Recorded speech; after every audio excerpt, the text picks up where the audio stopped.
오늘 우리에게 주실 하나님 말씀은 신약성경 사도행전 13장이 되겠습니다. 사도행전 13장 다 일어서서 스탠드업 플리즈. 사도행전 13장 47절 그리고 48절 우리 다 같이 합독하시겠습니다. 시작. 주께서 이같이 우리에게 명하시되 내가 너를 이방의 빛으로 삼아 너로 땅 끝까지 구원하게 하리라 하셨느니라 하니 이방인들이 듣고 기뻐하여 하나님의 말씀을 찬송하며 영생을 주시기로 작정된 자는 다 믿더라. 아멘. 다 앉으세요. 오늘 말씀의 제목 따라서 해보시겠습니다. 선교에 헌신하자. 네, 선교에 헌신하라 그랬는데요. 모든 사람들은 어딘가에 헌신합니다. 자기가 원하든 원치 않든 자기의 시간을 들이고 마음을 쏟고 물질을 들이면서 뭔가에 투자하고 뭔가의 마음을 빼앗기기도 하고 어떻든 거기에 집중하기도 합니다. 가정이든 또 공부든 연구든 또 사업이든 또 자녀든 뭐 하다못해 운동이든 자기 몸 관리든 이렇게 세상에서 땅에 사는 모든 삶에 기본적인 누구나 다 그렇게 살고 있어요. 그러나 우리 예수 믿는 사람들은 좀 이제 달라야 되겠죠. 영혼을 구원하고 전도하고 선교하고 또 정말 본질적으로는 하나님께 헌신하는 바로 기본이 본질이 갖춰져 있어야 되는 것이 우리의 삶이라고 볼 수 있겠습니다. 그 헌신할 대상이나 내용이 잘못된 사람 또는 그런 것이 없이 그냥 무의미하게 살아가는 이런 인생들은 참 불행하죠. 비전이 없기 때문에 열매도 없고 발전도 없고 또 어떤 성장도 또 기쁨도 보람도 인생 살고 나면 남는 것은 후회와 허무함밖에 없을 수 있는 그런 인생으로 끝날 수 있습니다. 그러나 우리 크리스찬은 다르죠.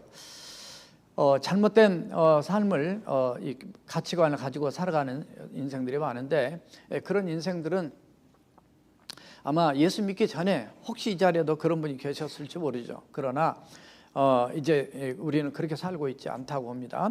노름하고 또 쾌락을 따라가고 탐욕과 돈과 명예와 권력을 또 땅의 것을 어떤 사람은 마약으로 또 죄악으로 이렇게 그 남을 힘들게 만드는 이런 인생을 살아가는 사람 참 많더라고요.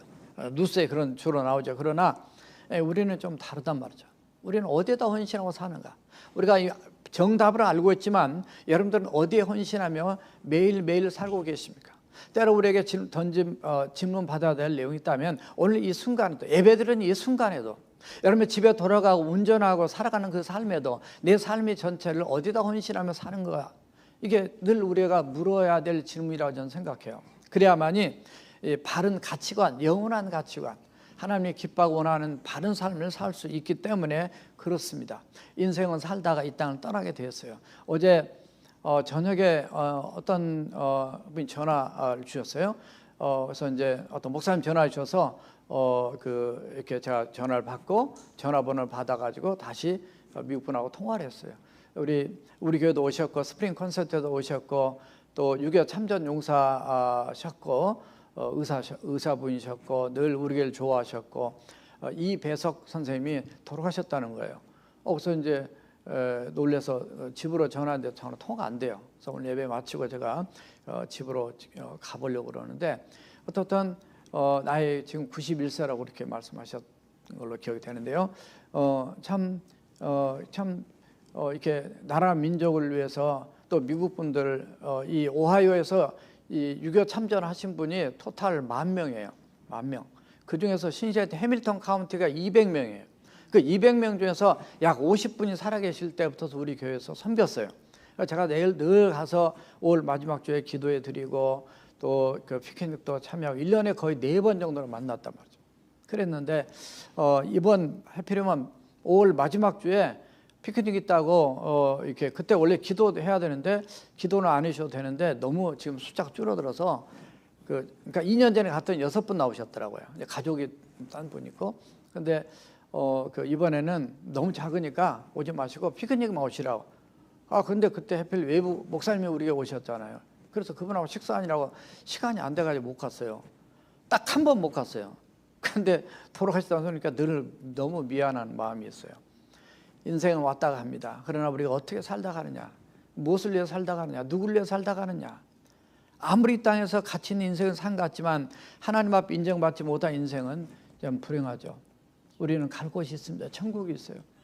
우리 인생의 가치와 방향과 삶의 질이 내가 누구에게 헌신하며 오늘 이 순간도 살아가느냐를 늘 질문하면서 그 뜻대로 바로 사는 것이 우리의 바른 삶이라고 봅니다.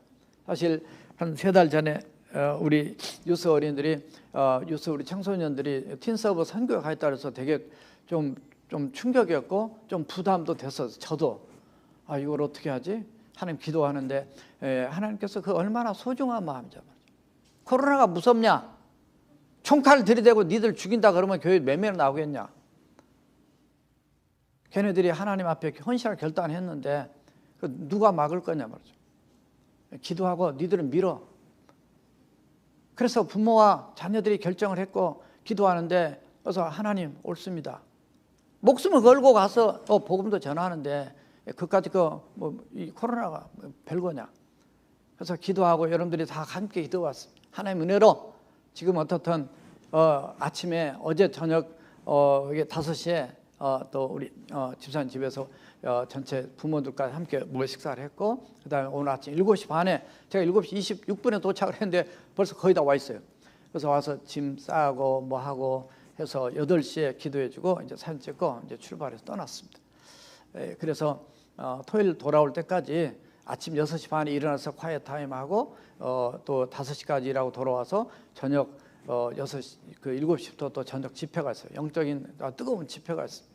그래서 우리 어린이들이 단순하게 가서 뭐 팬티 칠하고 뭐 일하고 이런 것은 그냥 기본이지만 본질적인 것에 살아계신 우리 주님을 만나는 그런 놀라운 은혜를 어렸을 때부터 가치 있는 일에 이렇게 체험해야 봐요. 눈이 열려요.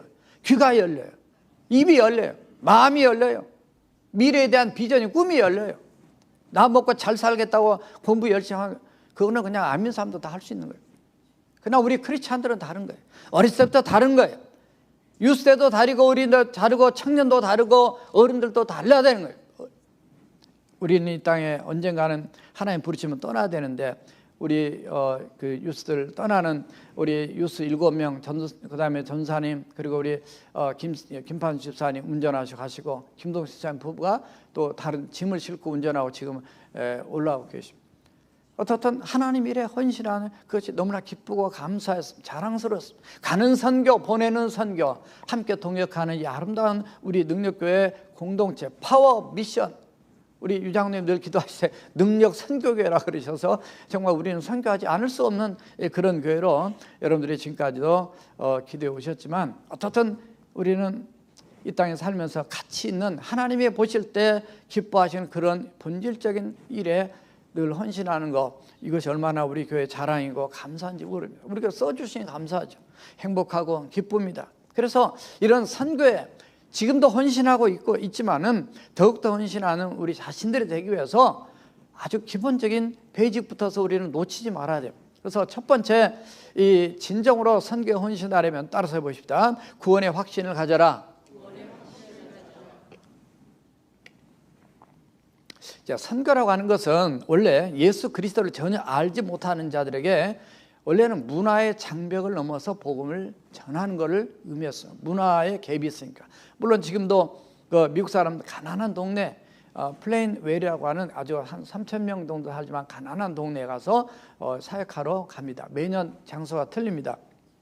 많은 미국 교회가 연합합니다. 동양 교회는 항상 가보면 유일하게 우리 한국 교회만 거기에 참여를 합니다. 그러나 함께 그곳에 가서 주의 사랑을 실천하고 하나님의 사랑을 실천하고 주님의 복음을 또 전하는 전도 훈련도 받습니다. 그래서 예수 믿게 해서 그들도 역시 예수님의 진정한 자녀가 되고 제자가 되게 또 아까 우리 김 목사님 기도하셨지만 사역자가 되고 전도자가 되고 그리고 선교자가 될 수 있도록 바로 사역하는 것이 바로 이 미션입니다. 이게 선교입니다. 오늘 본문에 등장하는 사람은 바울이 등장합니다. 바울과 바나바가 1차 선교에 나가서 이제 복음을 전하고 돌아와서 안디옥교에서 선교 보고한 내용 중에 나온 것인데 바울은 다메섹 도상에 예수 믿는 사람을 핍박하려고 가는 길에 주님을 만나서 드라마틱하게 예수님을 만난 분이에요. 구원받은 자예요. 뒤에 안디옥 교회에 와서 교육 목사로 사역한 자죠. 바나바는 자신의 밭을 팔아가지고 어려운 성도들을 구제한 자예요. 이미 구원을 받고 하나님의 은혜를 체험했기 때문에 자기 물질도 정말 더 가난한 자를 위해서 내놓을 줄 아는 그런 가치관이 하나님 앞에 똑바르게 된 그런 자였습니다. 그러니까 하나님께서 그가 신학교를 나온 것도 아니고 그가 뭐 예수님을 따라다니는 것도 아니었는데도 불구하고 그를 예루살렘 교회에서 안디옥 교회 담임 목사님으로 파송을 했어요. 그런 아주 구원의 확신뿐만 아니라 영혼을 사랑하고 또 어떻게 잘 섬기고 살아야 될지 알았던 바로 그런 자이기 때문에 영적 지도자로 안디옥 교회에 파송된 바로 그런 자였습니다. 자기를 구원하고 자기를 불러주시고 자기를 보내시는 자가 누군지를 확실히 알았단 말이죠. 내 인생의 주인 누군 줄 알았어요. 내가 구원받은 나를 구원시켜준 그 하나님이 누군 줄 알았단 말이죠. 죄인된 자신이 전적인 하나님의 은혜로 구원받았다고 하는 그 감격과 확신이 있었던 그런 자였습니다. 아마 바나바가 직업이 뭐였냐는 성경에 나오지 않지만 그런 거 다 내려놓고 하나님이 당신을 원하십니다. 여기 지금 메가처치입니다. 이 예루살렘 교회는 처음에 3,000명이 예수님과 그 다음에 5,000명이 예수님입니다. 합쳐 8,000명이라 돼요. 그 숫자 두 번만 해도 8,000명인데 훨씬 더 10,000명 이상 된 메가처치, 그 교회 그 많은 사람들 한 명을 뽑아보는데 바나바를 뽑았단 말이죠. 근데 바나바가 거기에 가서 귀한 사역을 잘 감당함으로 하나님이 예루살렘 교회가 하지 못했던 세계 선교의 물꼬를 트는데 하나님이 쓰시는 교회가 안디옥 교회, 바로 그 교회에 담임 목회자로 가게 됩니다. 놀랍지 않아요? 여러분 중에서 우리 교회 일꾼들이 참 많아요. 아주 정말 하나님이 불러 쓰시면 얼마든지 헌신할 분들이 많은데 하나님이 부르시면 가야죠. 아프리카도 가고 동남아시아도 가고, 옛날에는 이 소련, 옛날에 지금 러시아지만 옛날에 이 소비에트 연방 공산주의 그 나라도 갔단 말이죠. 그래서 참으로 하나님의 부르심 앞에 기쁨으로 갈 수 있는 바로 이런 바나바였습니다.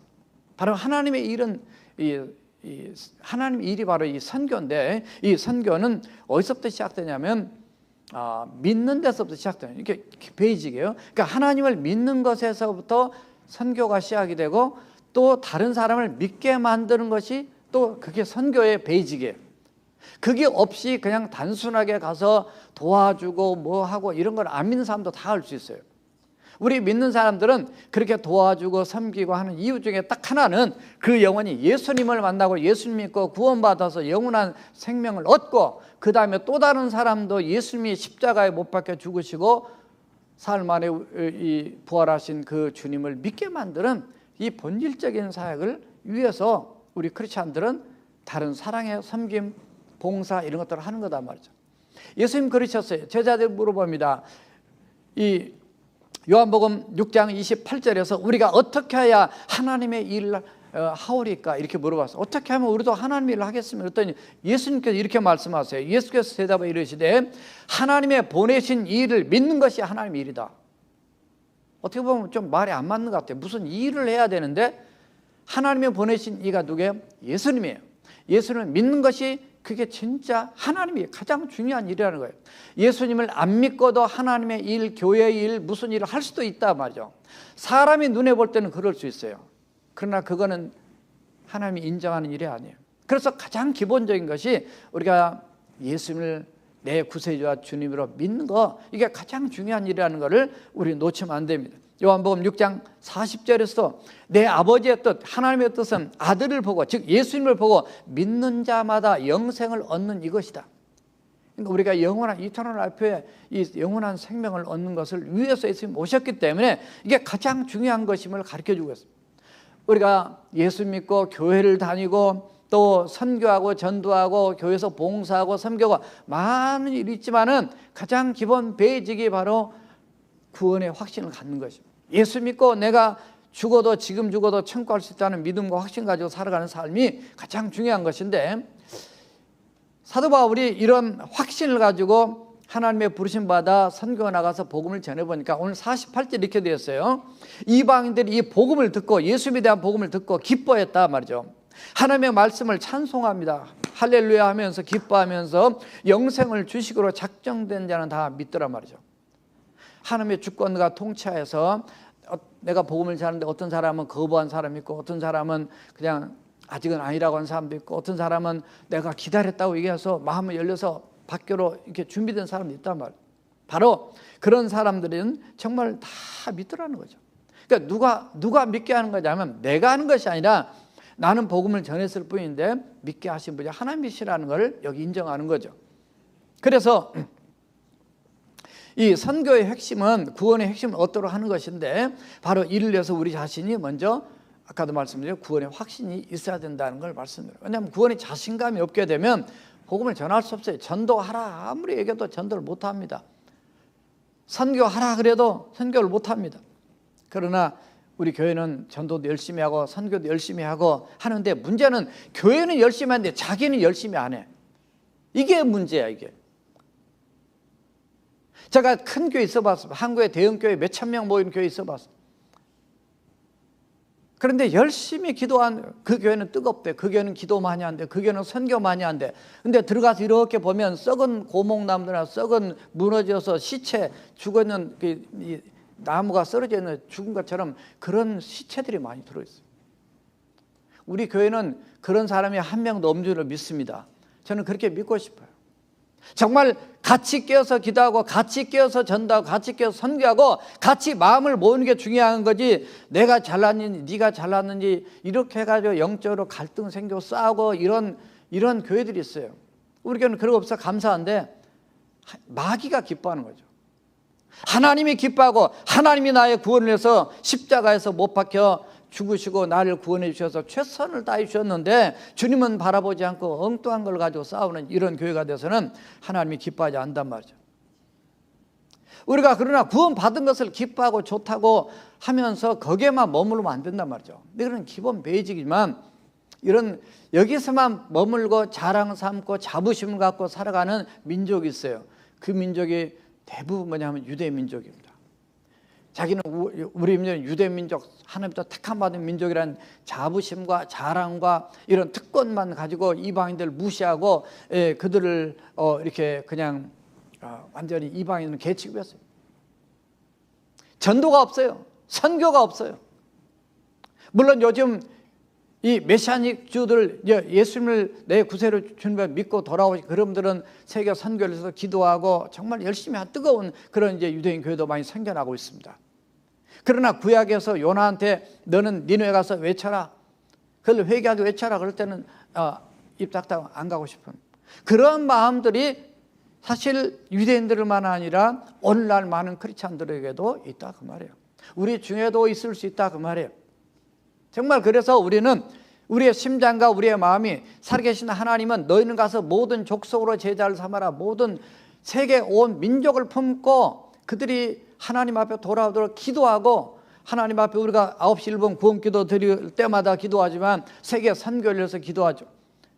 우리는 그들이 주님 앞에 돌아오도록 하나님께 이 땅을 올려드리고 늘 기도한 것처럼 우리는 늘 그렇게 해야 됩니다. 그렇지 않게 되면 오늘날도 유대민족 똑같이 나는 교회 다닌다, 나는 예수 믿는다 하고 거기서만 그냥 이 자랑만 삼고 그렇게 산다면 그건 아무 의미가 없다 그 말이에요.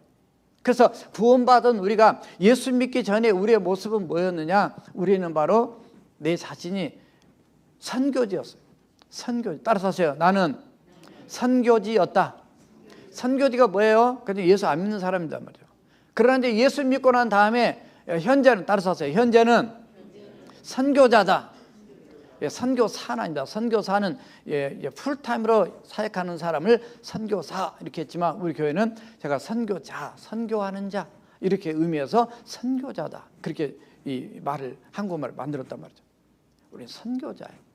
그래서 정말 이런 사람은 어떤 사람이냐? 구원의 확신을 가지고 우리가 사는 자는 기본 마인드가, 왜냐하면 내 안에 역사하신 그 하나님이 그런 마인드를 주세요. 갖고 싶어 가는 게 아니라, 조금 이따 그분의 또 다른 목사님 간증이 나오는데 그런 마음을 주세요. 성령님이. 그래서 두 번째가 중요한 게 뭐냐면, 따라서 해보세요. 성령의 충만을 받으라.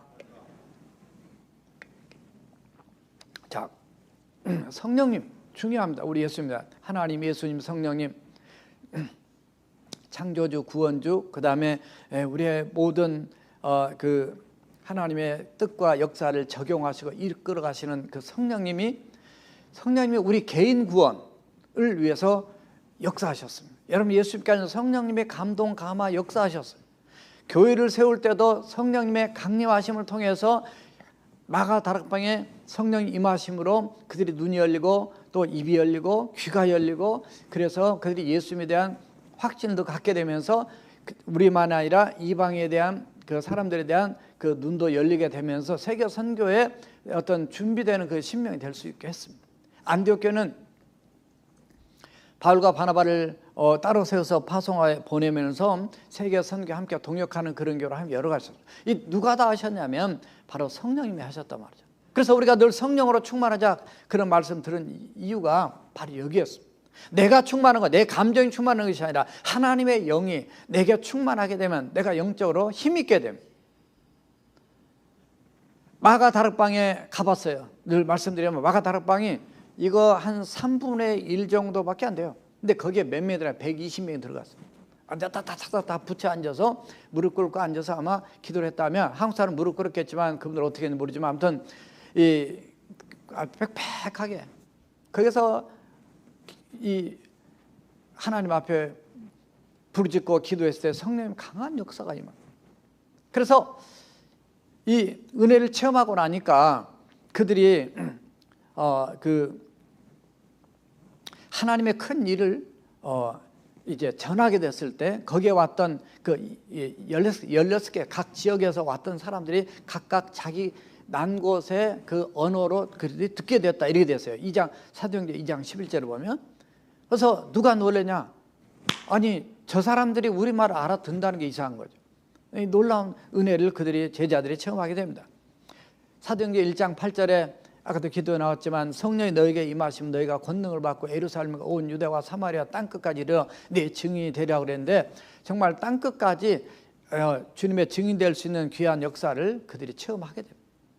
그래서 이 하나님의 놀라운 은혜를 체험하고 성령으로 충만하니까 그 입술을 벌려서 복음을 전하게 되는데, 이 성령 충만이 얼마나 귀한 것인지 그들이 깨닫게 됩니다.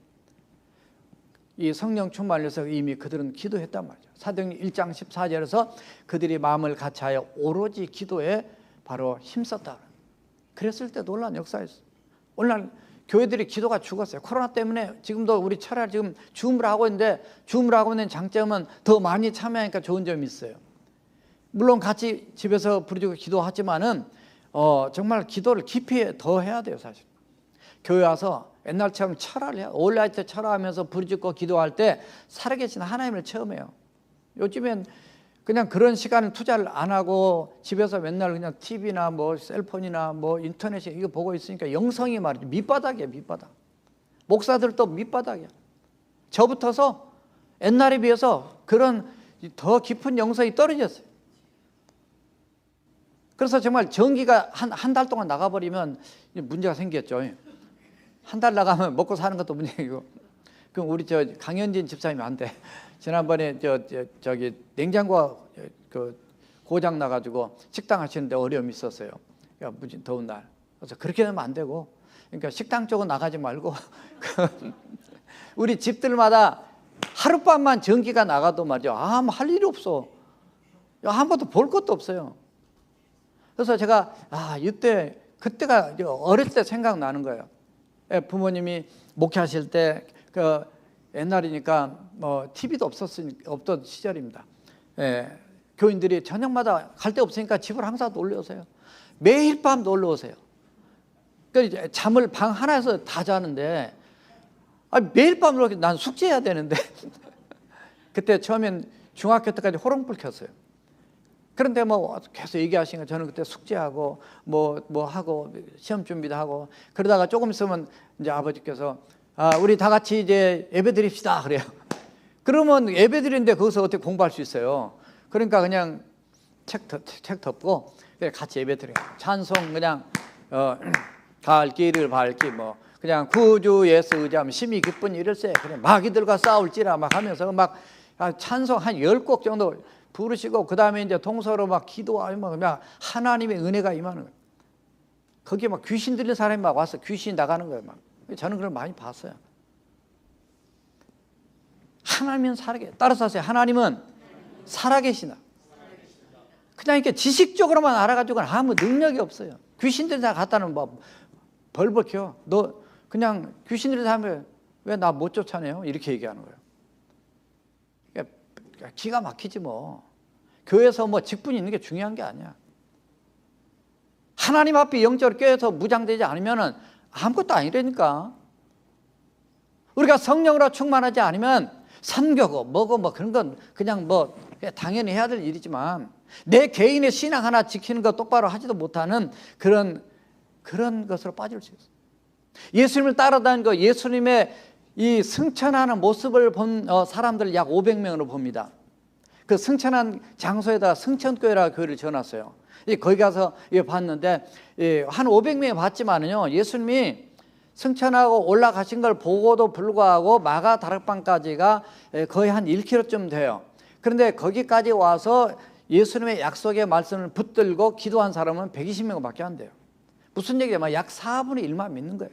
어떻게 보면 교회도 보면요, 우리 교회도 저는 그냥 이 모여도 정말 하나님 일에 알곡되게 헌신하고 기도하면서 함께 동역한 사람이 몇 프로나 될까? 4분의 1이, 우리 교회는 4분의 1은 더 되죠. 다 동역하니까. 그런데 정말로 얼마나 마음을 쏟으면 얼마나 기도한 사람이 얼마나 있을까? 하나님은 그런 사람만 쓰는 거예요. 나머지는 그냥 들러리 그냥. 우리는 들러리 인생 되고자 싶어서 그러고자 우리가 인생 사는 거 아니잖아요. 우리 자식들을 그렇게 키운 거 아니잖아요. 뭔가 제대로 된 인생 되기를 원하는 것처럼 우리 자신도 마찬가지로 하나님 앞에 쓸데없는 그냥 쭉쟁이 같이 살다가 인생 끝나는 그런 사람 되면 안 되잖아요. 하나님께서 참으로 얼마나 우리를 사랑하시고 얼마나 우리를 귀하게 여기시면 많은 사랑 가운데 우리를 택해 부르셔서 적어도 우리는 500명 중에 120명 안에는 들어야죠. 야, 500명 중에 뭐 한 3명만 뽑았다 그러면 자신감 없죠. 저부터 자신감 없어서 저는 그냥 안 뽑힐래요 이렇게 마음 먹을 수 있잖아요. 적어도 120명 정도, 4분의 1 정도는 이 자리에 계신 분들은 다 들어갈 수 있다고 합니다. 그러나 우리 교회는 4분의 1이 아니라 100% 다 주님 인정하시는 하나님의 종들이 다 되어야 될 줄로 믿습니다. 그래서 성령으로 충만해요. 그래야만이 그런 자를 통해서 결국은 하나님의 역사를 이루어가서 뒤늦게 후회하고 따라온 사람 얼마나 인생 낭비하고 후회되겠어요? 성령의 놀라운 기름을 부으니까 구원의 확신이 생기게 되고 교회가 시작이 되고 선교가 시작이 되고 그러면서 뭐가 되냐면 오늘 말씀에 보면 내가 너로 하여금 이방인의 빛을 삼겠다고 해요. 따라서 하세요. 이방의 빛. 이방의 빛, 어둠 속에 있는 사람들에게 빛을, 복음의 빛, 생명의 빛, 바로 예수 믿게 만드는 도구로 쓰시겠다는 거예요. 그게 47절이야. 주께서 이같이 우리에게 명하시되 내가 너를 이방의 빛으로 삼아 너로 땅 끝까지 구원하게 하라. 땅 끝까지 구원하게 하라. 목적이 그거예요. 우리를 이방의 빛으로 삼긴 것은 바로 구원에 있다는 거죠. 그래서 제가 구원을 앞에 먼저 갔다는 거예요. 선교하지 않는 교회는 교회 사명을 다하지 못하는 교회입니다. 하나님도 예수님이 이 땅에 우리의 구원을 위해서 선교사로 이 땅에 파송하셨어요. 순교하셨어요. 십자가에서. 그리고 우리에게 예수님께서 선교에 대해 사명을 마태복음 28장 19, 20절에 우리 교회 비전 성구처럼 주셨어요. 뿐만 아니라 예수님은 성령이 너에게 임하면 너의 힘으로 감당하기 힘드니까 바로 권능을 받고 땅끝까지 내 증인이 된다는 말씀을 이미 하신 다음에 승천하셨어요. 그래서 선교는 사람의 생각이 아니라 하나님의 생각이다. 그러므로 우리가 성령 충만한 하나님의 백성들이 되어야 된다는 거죠. 오늘 말씀 뒤에 가면 50절과 52절에 보면 사도들과 바울과 바나바가 복음을 전하면서 핍박을 받게 됩니다. 그러나 핍박을 받아도 그들이 쫓겨나도 그 제자들은 52절 보니까 기쁨과 성령이 충만했다 이런 표현을 합니다. 예수 믿고 힘들고 어렵고 고통과 어려움이 와도 주님 한 분 생각하면 힘이 나야 되고 주님 한 분 생각하면 그래도 상황을 안 보고 주님 바라보면 용기가 나고 기쁨이고 감사 찬양이 나와야 될 줄로 믿습니다. 그게 신앙생활인 거예요. 그래서 얼마나 힘든 일들이 많습니까? 아프신 분들은 힘들 수 있습니다. 그러나 그 힘든 것 때문에 더 깊이 주님 앞에 엎드릴 수가 있습니다. 사도 바울도 육체의 가시 그걸 사탄의 그 사자라 그랬어요. 사탄같이 나를 찌르고 고통스럽게 만드는 이 사탄의 메신저. 그런데 이것 때문에 내가 도리어 하나님을 온전히 의지하게 됐단 말이죠. 너로 하여금 자고하지 교만하지 않게 하려고 내가 너에게 사탄의 가시를 줬다. 네가 3번 나에게 기도했지만은 네 은혜가 네게 족하다. 고린도후서 12장 6절에서 7절에서 10절까지 있는 말씀. 그래서 그 다음부터 이 바울은 내 몸에 약한 거, 내가 핍박받고 환난받고 어려움 당하고 오히려 그것이 더 감사하고 자랑이지 내가 육신적으로 세상적으로 잘난 내 스펙이 자랑이 아니었어. 그래서 겸손하게. 왜냐하면 내가 좀만 교만하면 몸이 아파. 여러분 그런 게 있죠. 제가 가끔 가다가 허리가 삐끗해 아파요. 그러면 야 내가 하나님하고 교만한 거 없을까? 이게 사탄의 가시인가? 저는 늘 그렇게 생각합니다. 그래서 그때마다 바로 하나님 제자 돌아보면서 회개할 거 없을까요? 하나님 재산을 또 점검하고 또 하나님 엎드리고. 하나님이 우리가 다 잘나고 교만하고 내버려 두면 얼마나 기고만장히 잘나고 나가겠어요. 때로는 힘들고 어려움이 있어도 겸손한 자를 하나님이 더 겸손하게 하시는 것 같아요. 그래서 우리는 하나님이 사랑한 자에게 또 어려움도 있어도 그래도 하나님이 나를 사랑하신다는 확신을 가지고 더 성령 충만한 우리 자신과 교회가 되어야 될 줄로 믿습니다. 자, 3번째 따라합시다. 이방 선교에 주력하라. 타민족만이 이방인은 아닙니다. 예수 믿지 않는 영혼은 다 영적인 이방인들이에요.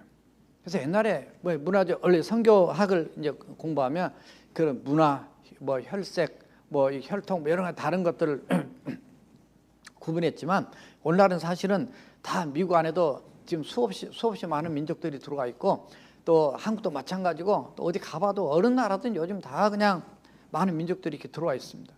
그래서 영적으로 요즘에는 선교 대상이 이제는 기본적인 그런 지식은 있지만은 예수 믿지 않는 사람이 다 이방인이에요. 예수 믿지 않는 사람이 다 선교제예요. 그래서 내가 너로 이방인의 빛을 삼아 너로 땅까지 구원하게 하리라 하신 이 말씀이 결국 우리 자신을 통해서 이방의 빛을 삼겠다는 것은 예수 믿지 않는 그 이방인들에게 바로 복음을 전하는 도구로 너를 쓰겠다. 바로 그 말이에요. 그래서 저나 여러분들은 바로 그런 하나님 앞에 붙들린 바 쓰임받은 자들이다. 그 말이죠. 오늘 그 M국의 제1능력교회 오늘 입당 예배를 드린다고 해서 제가 카톡으로 여러분에게 보내드린 것 같아요. 보내드렸어요. 이제 오늘 예배 드리고 한 상황들을 또 이제 보내오겠지만은 기도해 주시고 저 제2능력교회도 거의 다 지금 건축 중인데 그 나라 쿠데타 때문에 많은 어려움이 있어. 그래서 이 연장 도구를 갖고 가면은 이 경찰들이 위험하니까 그걸 또 못 가져게 만들고 이런 어려움들이 있습니다. 그래서 기도가 필요한 거예요. 그러나 이런 것 때문에 어렵고 저는 다 중단해버리면 아무것도 안 되는 거죠. 그러나 마지막 시대의 노아 방주처럼 하나님께서 그것에 두고의 교회를 하나님의 코로나 상황에도 우리에게 지을 수 있도록 은혜 주시고 여러분들이 기도와 물질로 봉헌하고 헌신하셔서 하게 된 거 너무너무 감사하고 하나님께 영광을 돌려야 될 줄 믿습니다. 이따 광고하겠지만 시국에 나가 있고 우리 교회에서 이렇게 풀로 서포트했던 그 선교사님은 이제 7월 15일 날 이제 미국으로 완전히 돌아오게 됩니다. 그 나라에다가 그 학교 전체가 이제 돌려주게 되고 돌아오게 돼요. 그래서 편지가 왔어요. 그래서 이제 이 선교 헌금은 이제 앞으로 그분에 대해서는 하지 않아도 된다 그렇게 왔습니다. 왜냐하면 지금 그 동안에 해 드렸던 것들이 또 있기도 하고요. 와서 두 분 다 이제 그 신학을 공부할 거예요. 여기 서든하고 그 미드웨스턴 신학교 우리 침례 신학에서 하게 되면서 IMB 인터내셔널 미션 보드에 국제 선교사로 나가게 되면은 거기에서 선교 단체 풀 서포터를 다 하게 됩니다. 걱정 하나도 없어요. 그래서 우리 교회도 그 교단에다가 또 이제 총회에다가 또 미국 총회에다가 선교비를 보낸 이유가 그런 거예요. 그거 다 모아서 가고 그 다음에 부활절 때 그리고 성탄절 때 특별 이 선교 헌금을 드리는 이유가 바로 거기에 있습니다. 한 번 한 또 그 헌금 자체가 1억 불 이상 나온단 말이죠. 그거 가지고 전 세계 5천 명 이상한테 보내고 국내는 부활절 때 한 헌금을 가지고 해서 국내 신학교 6개와 그 다음에 국내에서 또 선교하는 선교사님들 한 5천 명 돼요. 그래서 거기에다 다 서포트를 하는 겁니다. 그래서 이 코퍼레티브 프로그램 CP라고 해서 협력 사역, 이게 아주 우리 이 서든 베프티스트는 잘하고 있어요. 교육과 선교, 이거에 최선을 다하고 있어요. 그래서 어떻든 선교에 최선을 다하고 있는데, 여러분 그렇게 아시고, 제가 이번에 이제 총회를 마치게 되면서 거기에 강사님을 초청을 2분을 했습니다. 이제 물론 미국 강사 2분하고 한국 강사 2분인데, 한국 강사 중에 한 분은 앞으로 우리에게 또 초청을 할 거예요. 고구마 전도왕 김기동 목사님이십니다. 얼마나 그분 간증 수없이 들었었는데, 그분도 전도 폭발을 하셨더라고요. 그래서 제가 이제 만나 식사 2번이나 하면서 이제 또 잘 모시고 다니면서 많이 얘기 나눴는데, 아주 정말 뜨겁게 지금도 코로나 상황에도 길거리 나가 전도하고 계세요, 그 교인들이. 그래서 그분하고 또 한 분인데, 이제 그 성광교회라고 워싱턴 DC에서요. 여기에 이제 우리 이존 장로님 아들 샘 형준이가 지금 다니는 교회예요. 그 교회 이현 목사 둘째 아들도 이제 같이 식사하면서 만나 얘기 나눠봤는데, 샘을 알더라고요. 착하다고.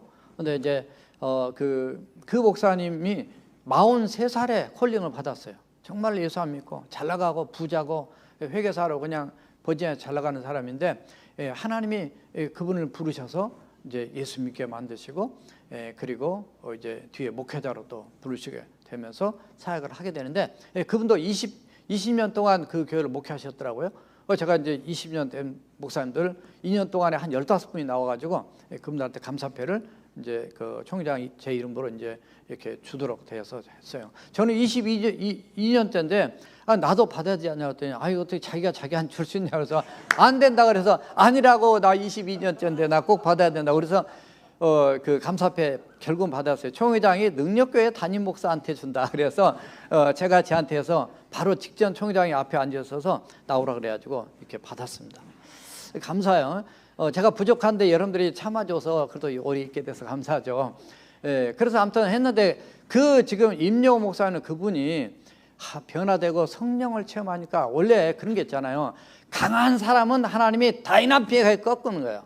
그러니까 알아서 하세요. 그냥 자기가 생각할 때 아주 난 너무 강하다. 그러면 김기동 목사님처럼 교통사고 나서 빡 하고 부딪혀가지고 아주 죽을 위해서 살리니까 그가 변화돼가지고 이제 아주 복음을 전하는 자로 바뀌었어요. 사도 바울처럼.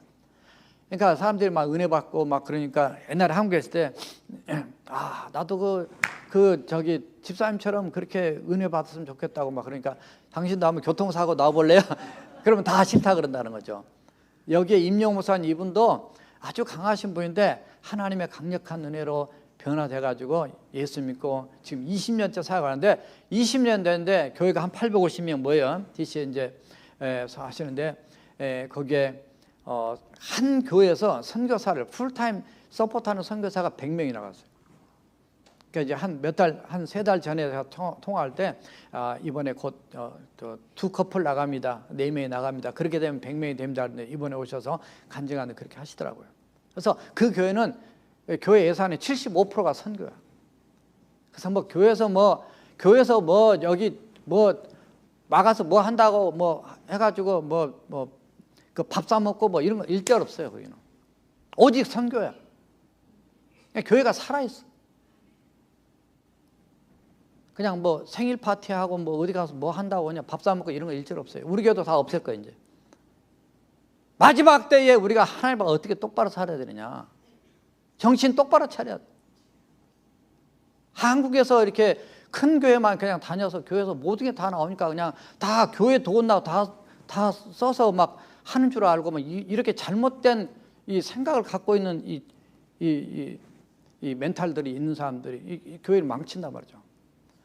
정말 중요한 데 쓰고, 정말 함께 어떻게 하면 우리 교회 정말 우리 지금 이 수고하신 우리 분들, 정말 우리 장로님들, 권사님들, 집사님들 지금까지 우리 교회 오면서 정말 물론 교회에서 이제 밀어주고 이런 거 필요할 때는 필요하죠. 그러나 그분 뭘 얘기하냐면 본질적인 이 생각을 얘기하는 겁니다. 하나님이 기뻐하지 않으세요. 참 하나님 일에 기쁨으로 얼마나 이렇게, 그러니까 기적이 많아요. 기적이 많아. 하나님을 체험해. 제가 지금 다 얘기할 수 없지만 하나님을 체험해.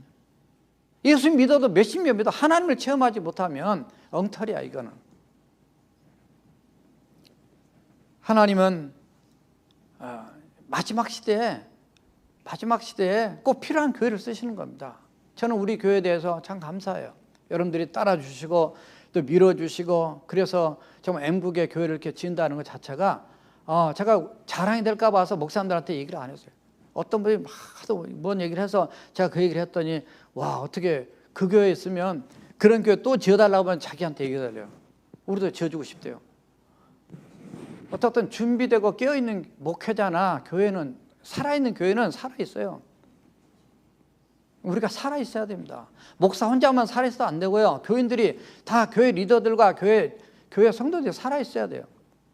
하나님의 일에 방해가 되면은 그 인생은 하나님의 쓸모가 없는 겁니다. 우리는 하나님의 일에 함께 동역자로 하나님 우리를 불러주셨기 때문에 감사함으로 기쁨으로 동역할 때 얼마나 하나님 기뻐하신지. 우리는 PPP 받은 돈도 우리 또 재직해서 다 이렇게 구제하고 선교하는 쓰기로 했습니다. 너무 감사하죠.